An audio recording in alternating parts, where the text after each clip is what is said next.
안녕하세요. 워런 버핏처럼 매일 신문을 박전무와 함께 읽으면서 투자의 고수가 됩시다. 웜의 신박 오늘 2월 7일 수요일 순서입니다.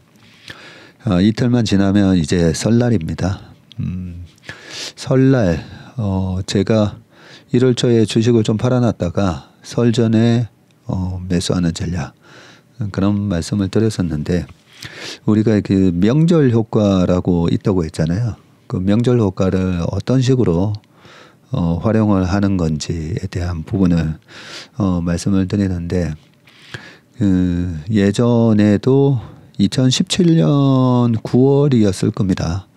그때 김동원 소장님이 당시에는 한경와우 증시라인 12일을 진행하고 계셨는데 그때는 2016년 말에 트럼프가 당선이 됐고요.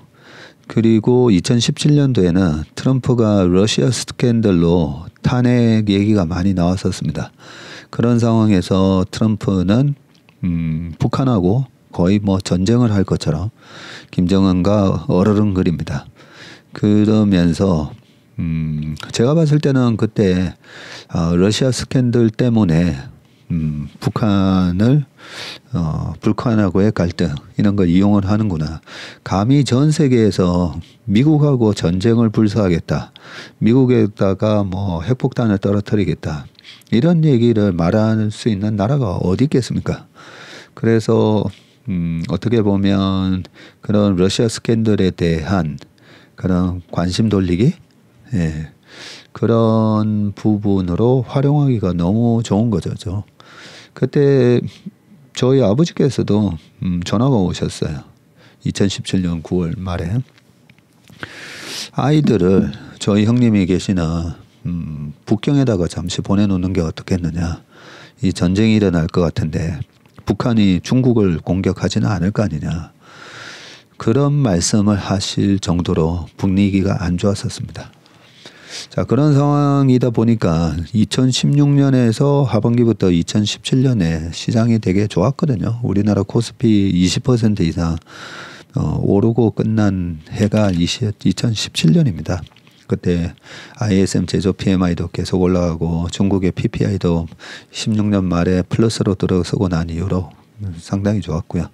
미국은 페드가 금리를 3번이나 올려야 될 정도로 미국 주식도 좋고 글로벌하게 좋았습니다.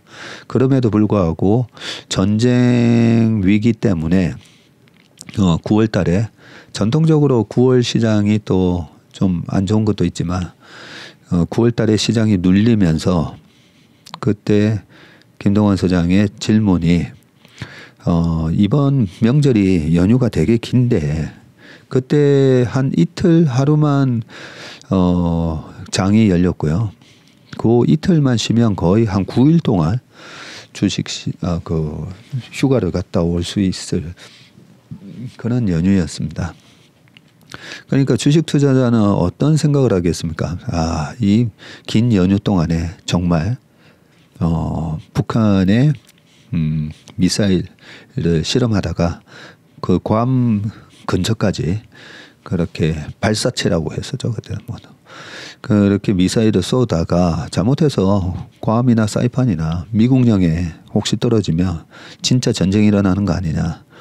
그때 미국의 그 죽음의 백조라고 하는 큰 그 전폭기가 북한 상공을 한번 돌고 왔었다. 뭐 이런 기사도 나왔었고요. 그러면 어떻게 되죠? 연휴를 앞두고 내가 현금을 미리 찾으려면 주식이 우리나라가 이틀 결제잖아요. 그러면 이번 설을 기준으로 자 오늘 주식을 팔면 내일 돈을 못 찾죠. 그렇기 때문에 이틀 뒤에 D+2일날 결제되는 그 시스템 때문에 현금을 정말 마련을 하고 싶다면 언제까지 주식을 팔았어야 되냐면 어제까지 팔았어야 되는 거죠. 어제 팔아야 목요일날 돈을 찾을 수가 있는 거죠. 그죠? 자, 그런 불확실성에 대비해서 내가 주식을 좀 팔아놓고 싶다 하는 그 마지노선이 설 바로 전날 내일 목요일이 아니라 어제 화요일인 겁니다. 그리고 그때 당시에도 그 김동완 소장께서 이거 연휴도 길고 한데 전쟁 리스크 이런 것도 있고 한데 여기서 그냥 한번 주식 싹 다 비우고 리셋하는 그런 개념으로 싹 다 비우고 현금 갖고 있다가 추석 끝나고 나면 주식 사면 어떻겠느냐. 그래서 제가 참 좋은 질문 해주셨습니다. 사람의 그런 위험 회피 성향에 따라서 어떤 분은 난 그런 연휴 동안에 주식 시장, 미국 시장이 또 혹시나 떨어지고 이런 거 신경 쓰기 싫어. 그냥 나는 현금만 만들어 놓고 할게. 그런 분이 계시고, 그죠? 아유, 어차피 뭐 장기적으로 보면 올라가는데 연휴 동안에 뭐 미국 시장이 떨어지든 뭐 혹시라도 또 북한하고의 그런 게 있든 나는 그냥 갈래. 이런 분들도 있고 본인의 위험 성향에 따라서 액션이 다 다르게 나타날 겁니다. 그런 부분이 있고 또 두 번째는 설하고 명절 때 제가 그 말씀도 드렸던 것 같아요.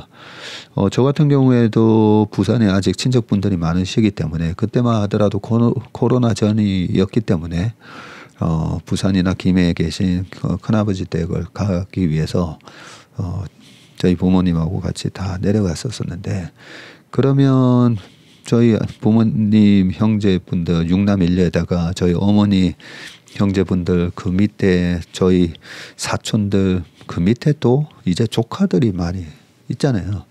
그래서 삼촌 숙모들 이제 다 뭐 할아버지 할머니 되셨으니까 용돈 2~30만 원씩 드리려고 보면 그때 당시에도 돈을 한 300만 원 찾아가야 되더라고요. 300만 원 찾아가도 좀 모자라요. 그러면 어떻게 되죠? 명절을 앞두고 설돈 또 세뱃돈 줘야 되잖아요. 이제는 받는 나이는 아니잖아요. 그죠? 그러다 보니까 설 명절 전에 돈을 찾아야 됩니다. 근데 돈이 주식 좋아하는 분들은 다 주식에 들어가 있으면 어쩔 수 없이 주식 좀 팔아가지고 현금을 시켜야 되죠. 그래서 명절 전에 주가가 언제까지 영향을 받냐면 명절 시작하기 3일 전까지 영향을 받고요. 이틀 하루 전은 영향을 안 받았습니다. 그래서 그 얘기를 하면서 김동완 소장한테 그 긴 연휴에 대한 불확실성을 피하고 또 추석 때 쓸 자금을 마련하기 위해서 9월 30날이 당시에 뭐 10월 1일이 연휴 시작이라면 9월 30, 29, 28, 9월 28일까지 주식을 팔아야 되는 거죠. 그래서 아마 9월 28일까지는 약세를 보이더라도 지금의 강세장이 미국 시장이나 세계적인 경기로 봤을 때는 계속 연말까지 강세장이 이어지는 분위기로 보면 사람들은 그 추석 시작하기 3일 전까지 돈 필요한 사람들은 어쩔 수 없이 주식을 팔겠지만 그런 거 관계없이 나는 지금 시장이 좋게 갈 걸로 예상을 한다라고 하는 사람들은 계속 긍정적인 마인드로 주식을 사거나 들고 갈 거기 때문에 그 긴 명절을 앞두고 주식을 파는 그 수급상의 매도 우위가 되는 시장은 3일 전에 끝난다는 거죠. 그래서 제가 아마 29, 30부터는 주가가 올라가고 위험을 회피를 했으면 결과는 어떻게 나올 거냐에 대해서 김동완 소장님한테 이렇게 얘기했습니다. 그 여행을 가는데 여행자 보험을 들잖아요. 근데 여행 갔다 오는 사이에 사고가 안 났어요. 안 다쳤어요. 내가. 안 다치면 갔다 와서 저 여행자 보험 돈 돌려주세요 하면 돌려주냐? 안 돌려주잖아요. 그죠?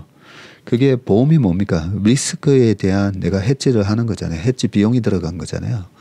그래서 그 긴 연휴에 대한 리스크를 회피하려고 리셋하기 위해서 현금화를 시켜 놓으셨으면 이 연휴가 끝나고 주식을 사실 때는 반드시 그 보험료 정도 해당되는 것만큼 주식을 비싸게 사야 될 겁니다. 그래서 나는 그 비싸게 사도 상관없어. 연휴 동안에는 나 주식 신경 안 쓰고 싶어. 그런 부분은 주식을 들고 간 위험 자산이라고 하잖아요. 그 위험 자산을 들고 간 분하고 위험을 회피한 분하고 그 리스크에 대한 해지 비용이 반드시 들어간다는 거죠. 그런 부분을 설명을 드렸더니 진짜 그러려나? 뭐 이런 편향이셨는데 2017년 9월하고 10월달 한번 일봉 차트 한번 쭉 가셔서 어떤 결과가 났는지 한번 보시면 되고요. 매번 그럴지는 않겠지만 우리가 시장에 대한 전망을 하고 또 시장이 생각처럼 제 생각처럼 다 움직이면 제가 지금 나이는 워런 버핏 선생님보다는 한 40살이 더 40살이 정도 적지만 제가 어마어마한 부자가 돼 있을 겁니다. 이런 단기적인 예측이 다 맞다면. 근데 시장이 제 생각보다 좀 빨리 반등 들어갈 수도 있고 늦게 반등 들어갈 수도 있는 거잖아요. 그러면서 이제 시장을 계속 모니터링하면서 시장이 주는 메시지를 이제 받아야 되는데, 자, 만약에 제가 생각하는 것처럼 이제 설 이후에 시장이 그래도 꾸역꾸역 올라가는 시장이 된다면 이번 설 연휴를 앞두고 돈이 필요해서 돈을 찾는 수요는 어제까지예요. 주식을 파는 수급에 있어서 단기적으로 매도하는 그 매도세가 더 좀 우위가 되는 거는 어제까지였고, 오늘하고 내일은 주식을 팔아도 돈이 설 전에 안 들어온다 했잖아요. 그러면 오늘하고 내일 시장은 어떻게 되는지 그 시장이 주는 메시지를 또 확인을 해야 됩니다. 시장이 아니야. 설 연휴 때도 미국 시장이 계속 빠지면서 시장이 안 좋아서 결국은 설 지나고 나면 나스닥이 뭐 3% 5% 빠져 있을 거기 때문에 우리 시장 개팔아갈 거야. 이런 심리가 강하다면 오늘하고 내일 주식이 안 올라갈 겁니다. 근데 그게 아니라 지금은 상승 추세로 이렇게 올라갈 거야. 만약에 그런 거라면 오늘하고 내일은 또 시장이 올라갈 거고, 그러면서 시장이 주는 메시지를 보는 거죠. 항상 제 생각이 틀릴 수 있다라는 생각을 하고요. 그래서 설 전에 주식을 산다는 말은 설 전날 산다라는 게 아니라 그런 매도 수요.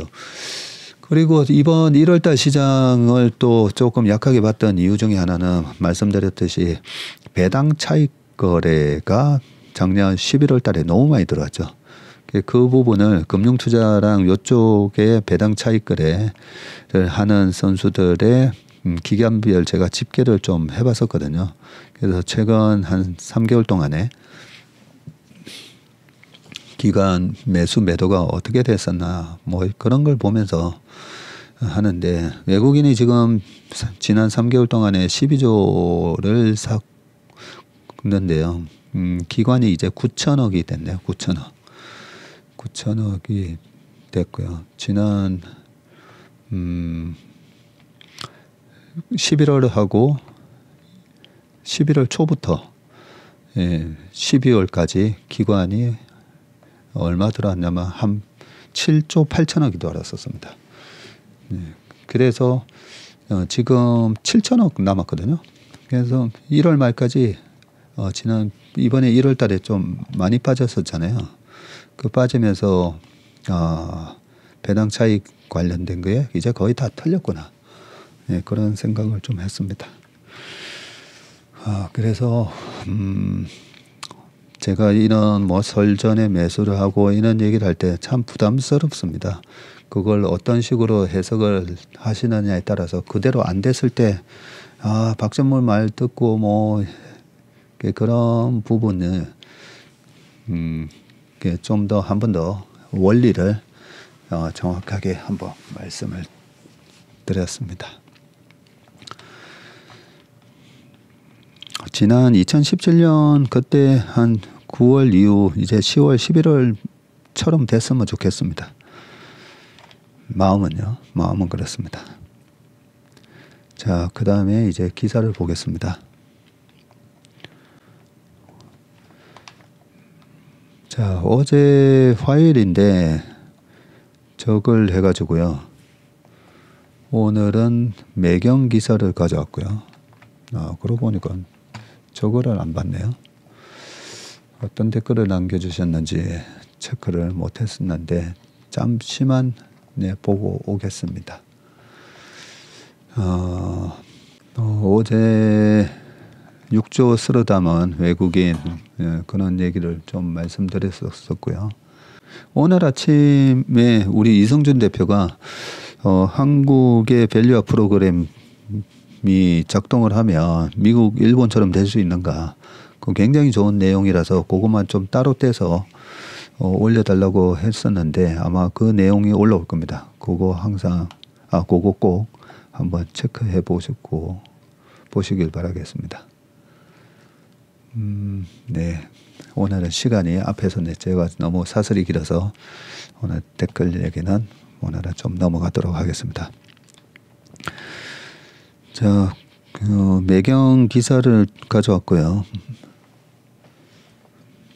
자, 저 PBR 묻지마 투자보 10곳 중 6곳이 코스피 수익률을 믿더라라고 돼 있는데 이 밸류업 프로그램이 제대로 작동을 하면 정말 일본처럼 될 수가 있습니다. 그래서 우리가 계속 공부를 해야 됩니다. 네. 정부가 코리아 디스카운트 문제를 해결하기 위해서 기업 밸류업 프로그램을 추진하면서 지난달 중순부터 시가총액이 순자산보다 적은 저 PBR 기업에 관심이 쏠리며 주가도 반응을 했다. 그러나 밸류업 프로그램 발표 시기가 다가올수록 오히려 현금 창출력이나 주주 환원 의지가 중요하지 밸류에이션이 낮다는 이유로 무조건 투자하는 것은 지양해야 한다는 경고가 나온다. 당연한 얘기죠. 특히 저 PBR 종목 중에서 10년 이상 코스피보다 낮은 수익률을 기록한 곳도 많아서 주주 환원 여력과 의지가 있는 기업을 선별해야 한다는 지적이다. 네, 사실 이 밸류업 프로그램 없이 그냥 미국식으로 이거 저평가되어 있는 기업은 안전 마진을 확보하고 들어간다라고 얘기해서 산 분들은 그 기관 투자자들 그 펀드 되게 많이 뺏겼어요. 시장을 못 이기기 때문에. 그래서 우리나라에서 가치 투자하신다는 분들이 미국 책 보고 가치 투자했다가 굉장히 고생을 많이 하셨습니다. 좀 더 읽어볼게요. 저 PBR 종목 중에서 10년 이상 코스피보다 낮은 수익률을 기록한 곳도 많아서 주주 환원 여력과 의지가 있는 기업을 선별해야 한다는 지적인데 6일 DB금융투자가 2000년부터 2023년까지 연초에 PBR 1배 미만인 기업 가운데 그해 코스피보다 수익률이 낮은 기업을 분석을 한 결과 60%에 달하는 저 PBR 종목이 코스피보다 저조한 성과를 기록한 것으로 나타났고요. 마이너스 수익률을 기록한 기업 비율도 54%나 됐다고 합니다. 흔히 기업이 제대로 평가받지 못하고 주가가 오랫동안 횡보하거나 하락하는 현상을 밸류 트랩에 빠졌다라고 합니다. 최근 들어서 이런 밸류 트랩 주식도 코스피보다 높은 수익률을 보이고 있는데 단순히 PBR이 낮다는 이유로 매수하는 수요가 많은 만큼 투자에 주의할 필요가 있고요.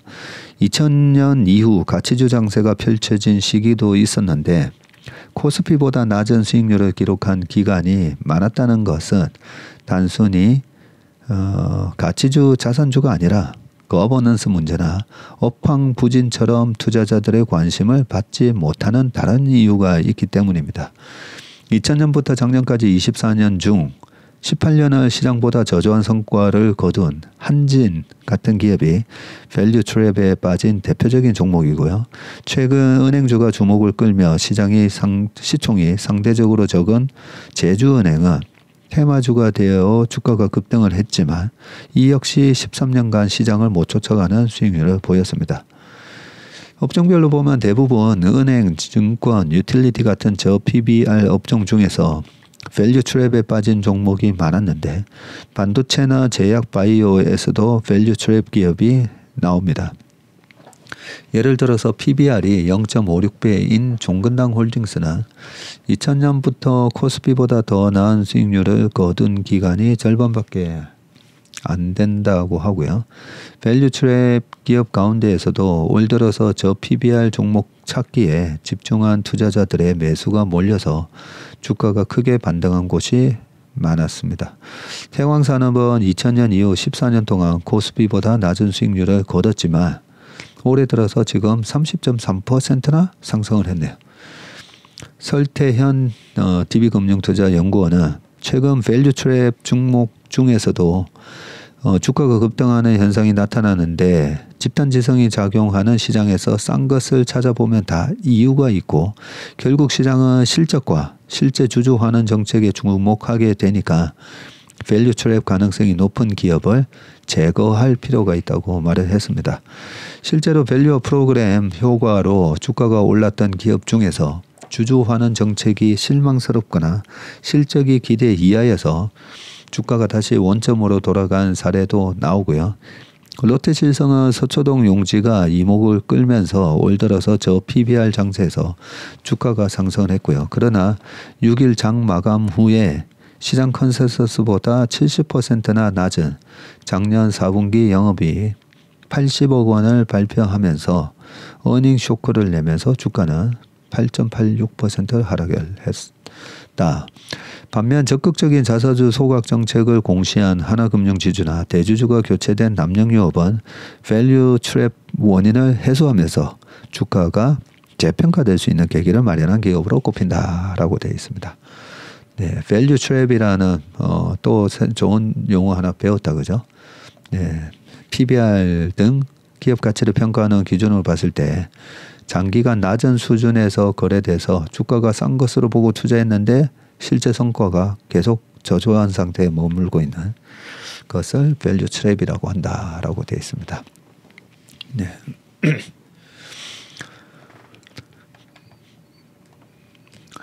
그다음 기사 금융에 이어서 산업계로 주주 환원이 확산되고 있다라고 하는데 이번 밸류업 프로그램이 나오고 기업들이 액션을 해줘야 됩니다.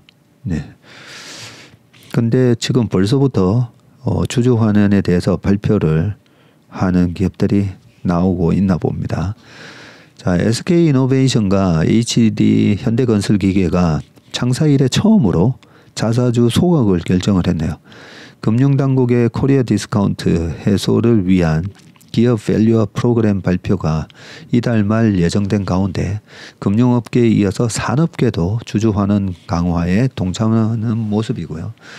6일 이노베이션은 실적 발표 컨퍼런스 콜을 열고 지난해 회계연도에 대한 현금, 현물 배당 대신에 배당 가능 이 범위 내에서 자사주를 전량 소각한다고 밝혔습니다. 이야. 소각되는 자사주가 SK이노베이션이 자사주가 좀 많았던 걸로 기억이 되는데 총 491만 9,974주로 장부가 기준으로는 7,936억 원 규모고요. 이는 기존에 발표한 배당 성량 30%를 웃도는 주주 환원 정책으로 지난해 실적 기준 배당과 자사주 소각을 포함한 주주 환원율은 319%나 된다고 하네요. 현대건설 기계도 2017년 현대중공업에서 분사한 이후에 처음으로 자사주 소각을 결정을 했고요. 이날 공시를 통해서 303억 원 규모의 자사주 59만 2천 주를 취득한 뒤에 소각하는 방안을 이사회에서 결의했다고 합니다. 자사주 소각은 시장에 유통되는 발행 주식 수를 줄여서 EPS를 높이는 효과가 있어서 자사주 매입이나 배당보다 강력한 주주 환원 정책으로 평가를 받습니다. 통상 자사주를 소각을 하면 일주당 가치가 높아져서 주가가 상승하는 편이고 최근 소액주주들이 자사주 매입에 그치지 말고 소각까지 진행하라고 목소리를 키우는 이유다. 네, 요 EPS를 높이는 효과도 맞고 그리고 더 중요한 게 ROE를 높이는 효과가 있는 거죠. 그죠? 네, 오늘 아침 방송 꼭 보시길 바라겠습니다. 이 ROE가 높아져야 PBR이 높아집니다. PBR이 어떻게 높아지는지 네, 아주 자세하게 아침에 설명을 해놨으니까 꼭 보시기 바라겠습니다. 자, 김진원 SK이노베이션 CFO는 최근 정부의 코리아 디스카운트 완화 정책에 부응하고 주주와의 대화 등을 통해서 주주에게 약속한 주주가치 제고 방안을 적극적으로 이행한 것이라고 설명을 했습니다. 최근 들어서 정부가 재계의 기업가치 밸류업 대책 마련을 강조하면서 기업들도 소액주주 권익보호를 위한 전향적인 대책 마련에 나서는 모양새고요. 특히 금융사 위주로 자사주 소각, 배당금 정액 등 주주 환원에 나서던 풍토가 재계로 확산되고 있는 점이 긍정적입니다. 재계 고위 관계자는 자사주를 보유 중인 기업들은 대부분 소각 여부를 고민 중이라고 했고요. 자사주를 다량으로 보유한 기업들은 소각을 발표하지 않더라도 이에 대한 기대감에 주가가 급등하는 모습을 보이고 있습니다. 네. 실제로 밸류업 프로그램을 했는데 이런 자사주 소각이나 이런 걸 발표 안 하면 다시 도루묵이 될 거고요. 말짱 도루묵이죠. 말짱 도루묵이 될 건데 우리나라의 또 하나의 또 장점 중에 하나가 이 사회적으로 이렇게 가야 된다라는 공감대가 형성이 되고, 네, 그게 정의로운 거다, 공익을 위한 거다, 예, 그런 거라면 거기에는 전체적인 이 사회 분위기가 그렇게 잡혀가면 또 그쪽으로 확 이렇게 밀어붙이는 힘이 꽤 있습니다. 예, 그것도 빨리 하죠, 우리는. 예, 그런 측면에서 이 산업계가 그동안에 빨리빨리 해서 정말 그 세계에서 기적과 같은 그런 산업화를 일으켰기 때문에, 네, 이런 주주 환원 정책에 대해서는 빨리빨리 발표해 주시는 게 좋을 것 같습니다. 기업에 계시는 분들도 이 자사주 소각을 할 거냐 배당을 할 거냐, 어차피 돈을 돌려주고 아니면 소각해서 자사주를 사서 소각을 해보니까 그냥 생돈이 날아가는 그런 느낌도 날 수도 있는데요. 교과서적으로는 배당보다는 자사주 매입 소각이 훨씬 좋습니다. 네, 주주한테. 미국 교과서에도 나오고요. 세금에 따라서 조금 차이가 있긴 하지만, 네, 왜 그런지는 오늘 아침 방송을 기업에 혹시 재무 담당하시는 분들도 그거 한번 참고하시길 바라겠습니다. 네, 이 밸류업 프로그램 얘기하면서 이 부분에 대해서 좀 확실하게 공부를 해야 되니까 오늘 하나만 더 볼게요. 자, 저 PBR 통신주 주주 환원이 성적 달라.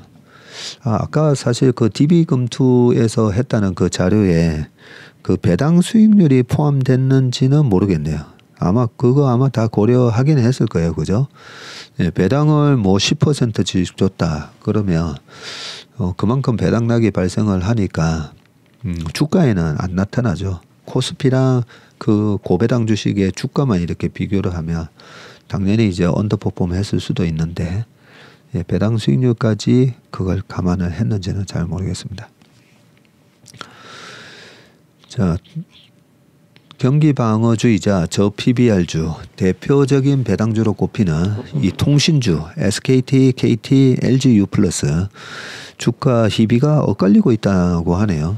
성숙산업에 속하는 만큼 양호한 실적에 기반한 배당 수익률 확대 등 적극적인 주주 환원 정책의 유무가 주가의 방향을 좌우하는 모습인데요. 자, 여기서 중요한 단어가 하나 나왔습니다. 성숙산업. 네, 성숙산업이냐 아니면 고성장 산업이냐에 따라서 우리가 주주가 경영진한테 요구해야 되는 게 달라져야 됩니다. 고성장 산업이면 거기에다가 지금 뭐 AI 같은 거죠. 마이크로소프트나 그처럼 미국의 빅테크 기업들이 AI가 지금 세상이 열렸는데 아니야, 우리는 지금 버는 돈으로 다 주주들한테 돌려줄 거야 하면서 배당하고 자사주 매입 소각해서 소위 말해서 투자를 안 한다고 생각해 보세요. 그러면 결국은 나중에 주가가 박살나겠죠. 큰 패러다임 변화에 못 쫓아가면 주가가 박살나면서 지금 배당 받으면 뭐합니까? 주가가 박살날 거니까. 그래서 배당을 할 건지, 아니야, 배당하지 마. 지금 야, 성장 투자해야지. 무슨 배당을 줘.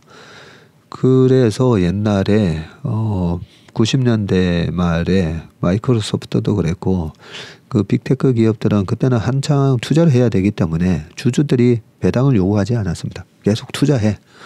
투자해서 뭘 늘려? 매출을 매출 성장을 탑라인 성장이라고 하죠. 매출 성장을 일으키고 매출이 커지면 그 고정비 비용이 떨어지면서 영업이익률이 높아지고 이익이 높아지면 그 규모의 경제가 되면 이익이 높아지면서 나중에 미래의 이익이 커지잖아요. 그래서 미래에 많이 벌어서 내가 그때 배당 받으면 되니까 배당 받든지 아니면 주가가 그만큼 올라가서 자본 차익이 크게 날 거니까 배당하지 마. 예, 그게 바로 성장산업하고 성숙산업의 차이인 거죠.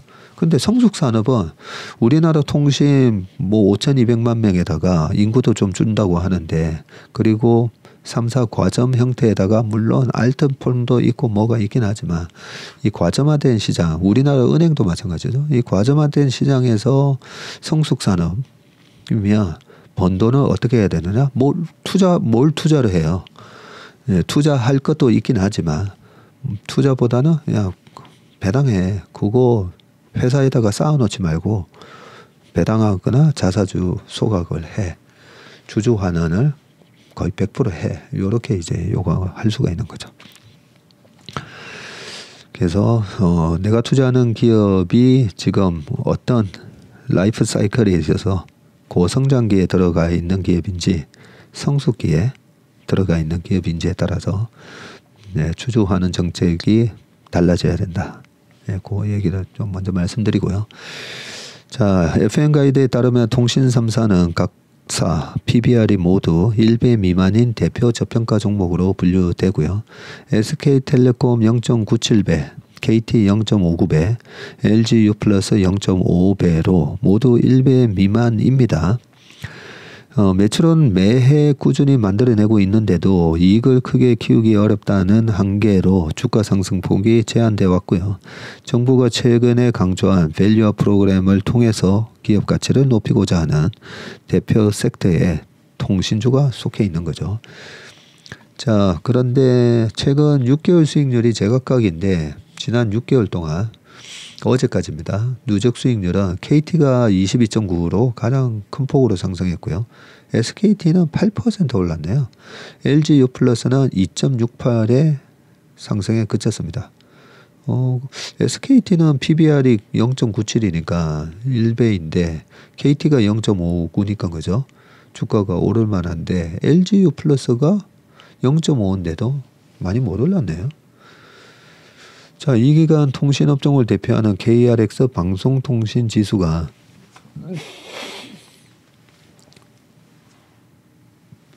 7.99% 오른 것에 비춰볼 때 LGU+의 주가 상승률이 가장 저조했습니다. 이들 통신주의 견조한 실적은 곧 배당 수익률 확대로 이어지는데 지난해 시장 예상치에 부합하는 실적에 기반해서 자사주 소각과 배당금 확대 정책을 썼던 SKT에 대한 올해 증권가의 전망이 가장 후하고요. 지난 5일 SK텔레콤은 지난해 연결 기준 영업이익이 1조 7,532억으로 전년비 8.8% 증가했네요. 매출액도 1.8% 늘어나 17조 6천억. 17조 6천억으로 1조 7,500억 벌었으니까 영업이익률이 10%가 넘는다 그죠? 업황 둔화가 예상되는 상황에서 본격적인 주주 환원 정책을 택하는 잠깐만요. SK텔레콤은 밑에 하이닉스가 SK텔레콤의 자회사잖아요. 그러면 연결로 실적이 작년에 하이닉스가 그렇게 SK텔레콤이 지금 거래소 시가총액 32위입니다. 한때 2등이었거든요. 한때 2등이었는데 지금 32위까지 떨어져 있네. 연봉을 살짝 한번 보고 오겠습니다. 1997년, 98년, 2000년도에 87,000원 했었는데 지금 51,000원. 네, 그러고 있네요. 25년 전에, 24년 전에 87,000원 했다가 큰 폭으로 빠졌다가 최근에 63,000원까지 2021년도에 올랐다가 그리고 또 43,000원까지 빠졌다가 지금 올라가는데 10년, 5년 이평선은 이 우상향을 보이고 있네요. 잠깐만요. 여기서 실적을 분명히 하이닉스가 연결로 잡혀 있을 건데 실적에서 연결하고 별도하고 따로 있습니다. 연결 한번 눌러보고 별도 한번 눌러보고 예, 그렇게 하시면 되고요. 별도 매출은 12조 5천억에 1조 4,559억 예, 이렇게 나오고요. 연결은 17조 매출에 1조 7천억 이렇게 나오네요. 아, SK 스퀘어 그렇네요. SK텔레콤 이렇게 금방금방 막 이렇게 까먹고 그러네요. SK 스퀘어 이 중간 지주회사 형식으로 이렇게 나눴었었죠. 아마 이 내용 아시는 분들은 아마 박전무 왜 SK 스퀘어 이걸 모르고 있지? 아마 그렇게 생각하셨을 건데 네, SK 스퀘어가 이제 하이닉스의 모회사로 되어 있습니다. 요거 분할하는 이슈 때문에 요거는 인적 분할을 한 거였었죠. 그죠? SK 스퀘어 밑에 11번가도 넣어놓고 뭐 몇 개 더 달려 있습니다. 그죠?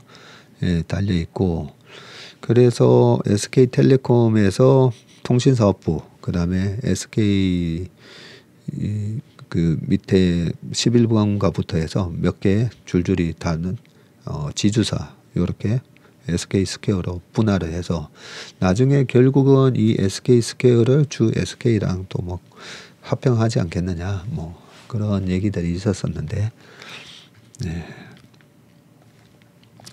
이렇게 참 사람의 머리가 한계가 많습니다. 네. 사람의 머리라기보다는 제 머리가 이렇게 한계가 많습니다.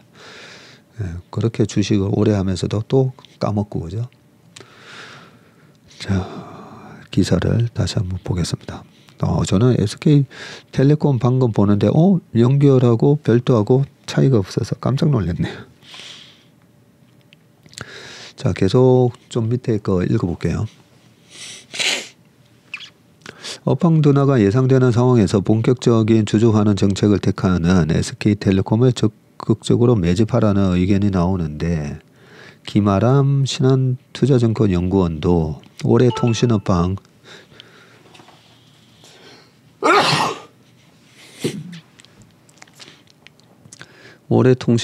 둔화가 불가피하다면 적극적이고 투명한 주주환원을 시행하는 SK텔레콤이 편안할 수 있다면서 기업 밸류업 프로그램 등 정부의 정책 의지까지 고려하며 주가 하방은 더욱 단단하다고 강조를 했고요.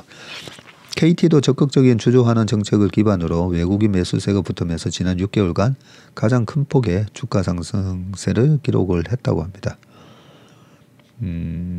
지난해 하반기 김영섭 신임 대표 취임으로 리더십 공백이 해소된 이후에 KT는 26년까지 주당 1,960원의 배당을 발표했네요. 올해 분기 배당 도입도 약속했고 자사주 소각 등 정책도 쓸 것으로 관측이 된다고 합니다. 지난 11월 30일부터 지금 이달 2일까지 외국인이 44거래일 연속 매집 기록을 했다고 하네요. 그래요? 이런 통신주 이런 거 안 본 지가 오래돼가지고 SK텔레콤 밑에 38등에 있네요. 시가총액은 SK텔레콤이 11조, KT가 딱 10조입니다. 10조.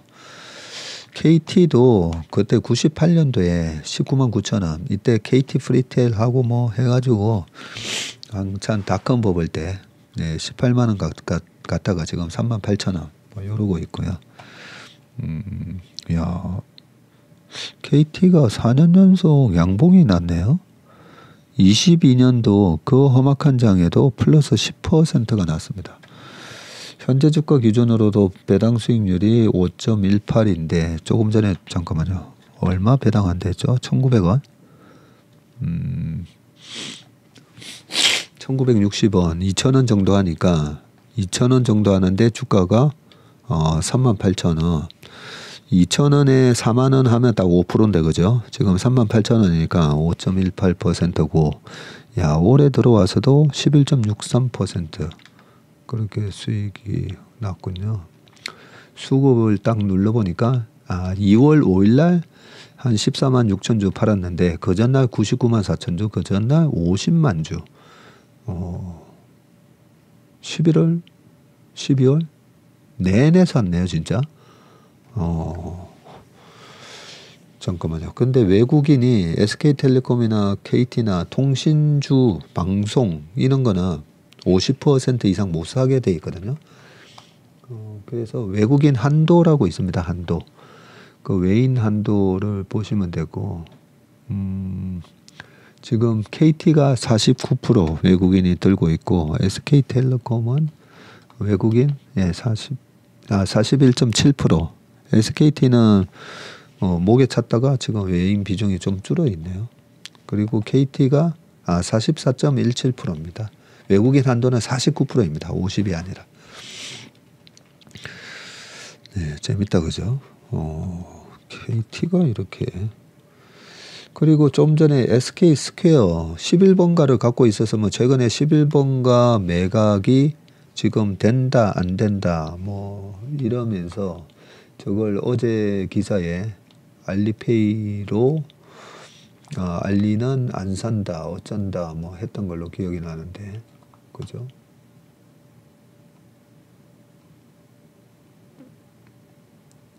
잠깐만. 지금 어제 기사에 사모펀드가 갖고 있었었나요? 11번가를 사모펀드로 그때 넘겼었던 걸로 또 기억이 나고, 여기 11번가에 관한 기사들이 1월 달에도 쭉쭉쭉 있습니다.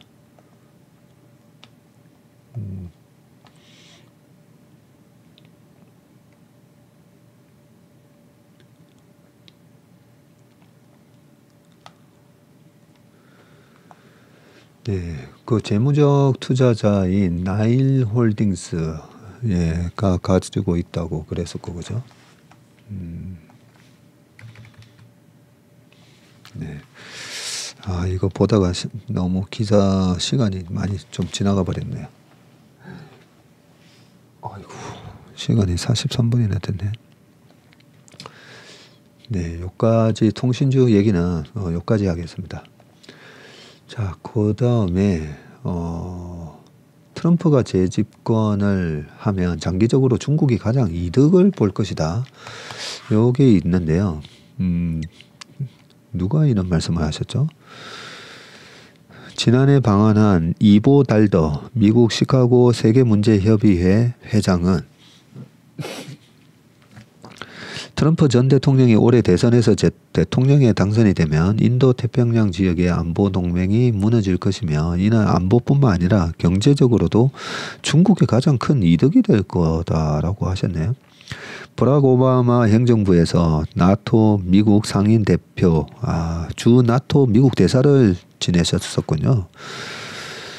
이분은 빌 클린턴 정부 때 백악관 국가안보회의를 거쳐서 버락 오바마 대통령과 조 바이든 부통령의 미국 동맹 외교 정책을 조언해 왔었는데, 자, 달더 회장은 트럼프 집권기에 김정은과 대화가 가능했던 것을 떠올리면서 트럼프의 재선 가능성에 행복해하는 한국 사람이 있을지 모르지만 그것은 쇼에 불과했고 남북 통일은 일어나지 않았다. 이분도 그게 쇼였다라고 얘기하네요.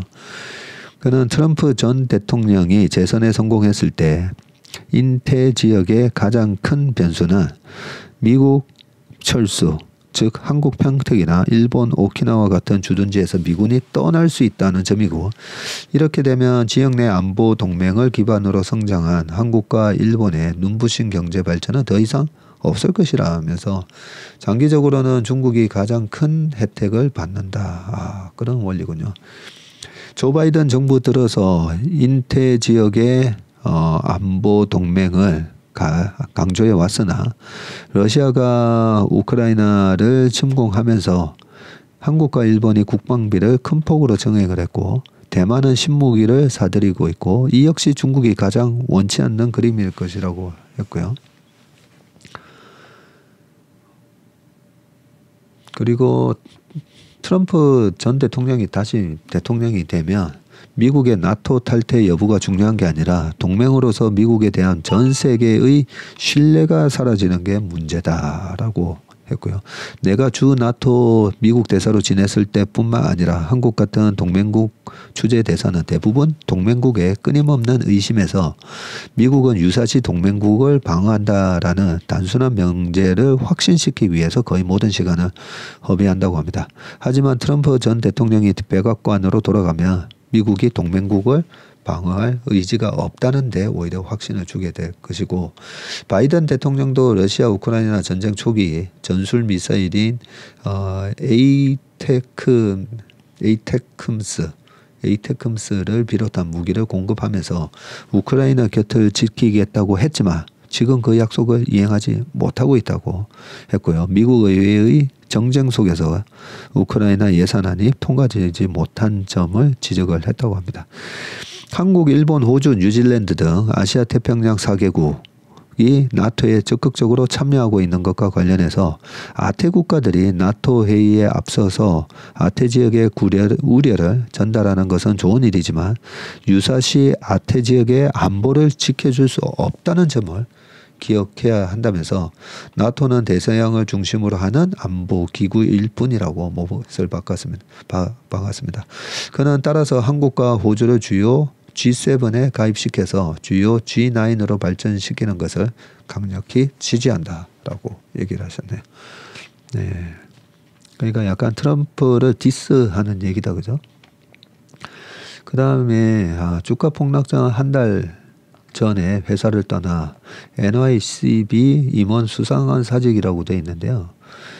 뉴욕 커뮤니티 뱅코프 주가가 또 급락을 했다고 돼 있고요. 이 차트를 보니까 1월 말에 10달러 38센트였는데 5.4달러까지 떨어졌네요. 미국 지역은행들의 상업용 부동산 부실 대출에 대한 우려가 확산되고 있는 데다가 신용등급마저 떨어지면서 기업 가치가 며칠 새 또 반토막이 됐는데 이 와중에 위험관리를 담당하던 임원이 주가 폭락 직전에 회사를 떠났다고 하네요.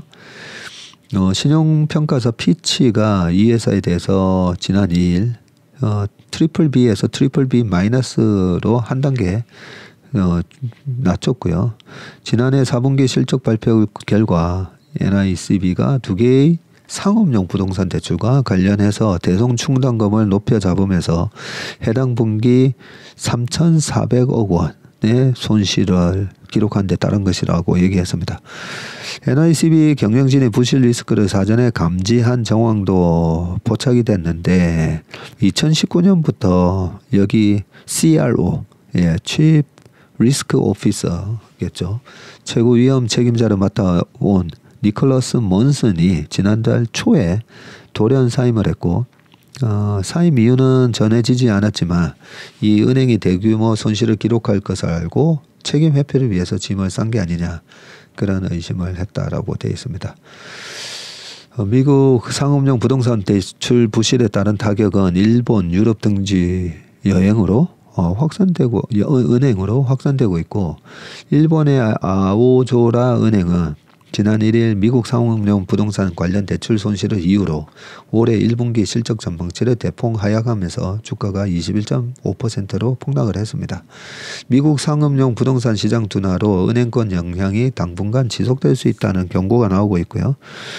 제롬 파월 의장이 지난 4일 저녁에 방송된 CBS 60분 쇼에서 지역은행 위기에 대해서 오피스 가격이 팬데믹 이전보다 떨어지면서 지역은행들이 상업용 부동산과 관련해서 상당한 위기에 직면해 있고 일부 소규모 은행이 문을 닫아야 할 수도 있다고 우려를 했습니다.